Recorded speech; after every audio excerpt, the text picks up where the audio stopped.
In the last 10-minute art fix, we began to look at Greek architecture and how it was organized to achieve visual harmony. And you'll remember from that art fix that the elevation of the building is split into three basic parts: a base, a column, and an entablature. And each of those parts is split into three. The base has 3 steps, the column has a shaft and a 2-part capital, and there's a 3-part entablature with an architrave directly on top of the columns, a frieze above that, and a cornice over the top of that. The way in which the Greeks organized these different parts of the building also follows very distinct rules for how they're decorated. And the earliest set of these rules is called the Doric order. And in Doric buildings, the capitals have, the columns have no base. As you can see here, they rest directly on the base of the entire temple. There's no independent base for the column. The capitals have this 2-part element that we've seen before. This is a hallmark of the Doric order. The square abacus up above and the swelling pad called the echinus below it. And then above that, in the frieze area, you'll notice that it alternates between these 3 vertical stones called a triglyph, that's easy enough, triglyph, 3 stones, and the area between them called metopes. And sculptures in Doric temples would have been here in the metope, as well as up above in the pediment. So this is the earliest set of architectural rules governing the decoration of Greek temples, the Doric order. Later in their history, we have the Ionic order. The column is still basically 3 parts, sitting on the 3-part base, but now the column has its own independent base, rather than resting directly on the temple base.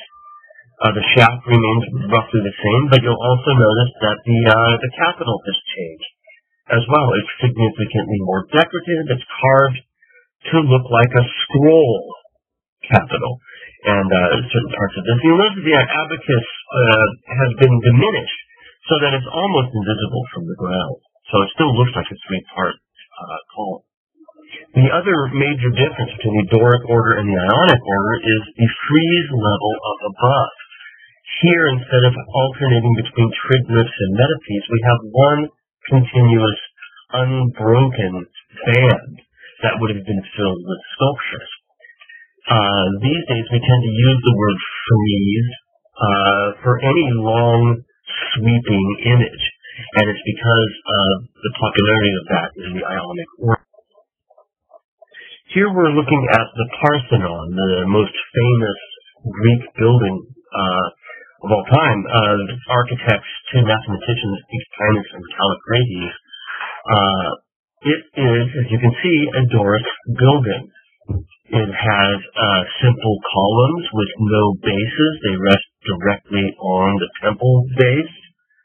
And these columns have that Doric 2-part capital with the echinus pad and the abacus resting on top of it. Behind these columns, however, you'll notice that there is a continuous frieze on the building behind the columns. This makes it very similar to the Ionic order. We see that here as well. But you'll notice that the columns that continuous frieze rests on are still Doric columns. So it's not really an Ionic building. It just has Ionic elements decorating the temple inside the colonnade. In class, we will definitely look at the decorations inside the metopes on the outside of the building. We'll look at the frieze that decorates the inside of the building. And, of course, we'll look at the famous sculptures that once decorated the pediment up above. Now, the Parthenon sits on top of a flat mountain in the center of Athens called the Acropolis. In Greek, that simply means the city on high, the city on top of the mountain. And the Parthenon is part of a complex of buildings originally built in honor of the foundation of the city of Athens. It was a temple to the goddess Athena, the patron goddess of the city of Athens. And there had been a temple there dedicated to Athena ever since the founding of Athens on exactly the same site that the Parthenon is built. But the original temple to Athena in Athens was destroyed fairly recently, at the time of the building of this, during the Persian War, which the Greeks won, but not before the Persians were able to destroy most of Athens. So the Parthenon is a rebuilding project to rebuild the city temple after this major war. With our new building, the temple design is again based entirely on visual harmony. And certainly it maintains some of the elements we talked about before, with each of the three parts of the elevation being split into three parts.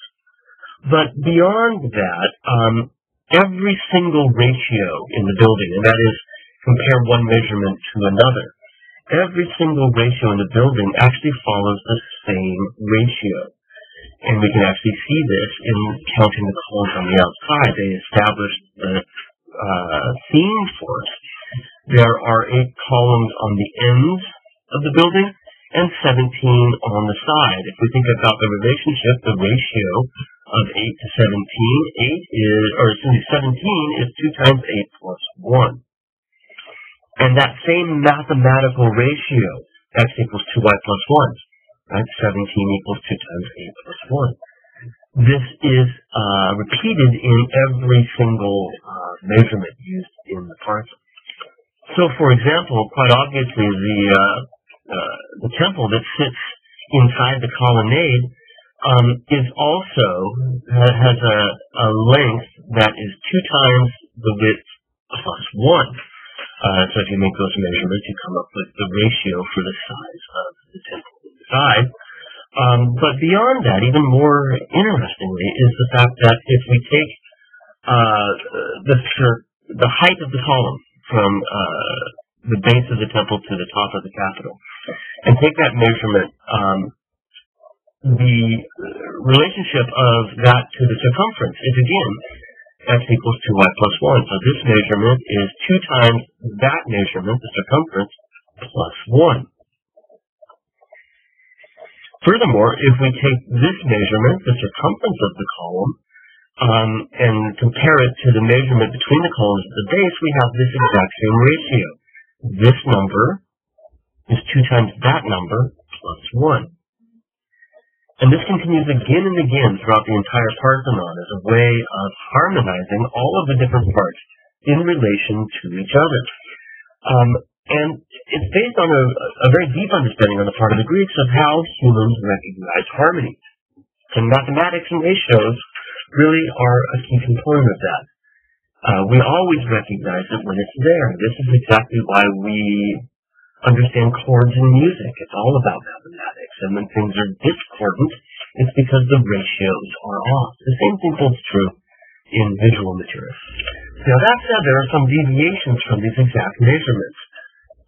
You'll notice at the base of the Parthenon, as well as the entablature up above, actually curve down at the corners. I don't know if you can tell back here or not, but you can see. If you were to put a can of beer, for example, at the far end, lay your eye on this end, you couldn't see it because it swells in the center. The columns obviously have very subtle encases, like we talked about with other buildings as well, that swelling in the center. But they lean in a little bit from bottom to top. They're not exactly perpendicular to the ground. And the corner columns here and here, you can see it here as well, are thicker than the ones on the inside, ever so slightly. And they're closer to their neighbors than these evenly spaced columns here. I think you can see that quite clearly there. The reason the architects did this is it's all about optics and how your mind understands it versus how it really is. The column is closer to its neighbor and thicker because if it wasn't, it would look thinner, and it would look like it hangs out too far. The base is bent because if it wasn't, it would look as if it bent the other way. So they've really taken into account, I think it's the spherical aberration that comes in the back of your eye, as they've considered how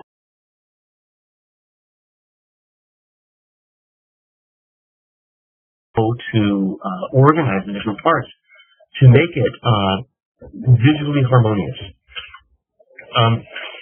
Furthermore, in laying out the buildings on the Acropolis, they made only one entry to the top of the temple precinct, and it's through a gate that gives you this postcard view that we've kept here on the left. So they really understand the visual spectacle of the building.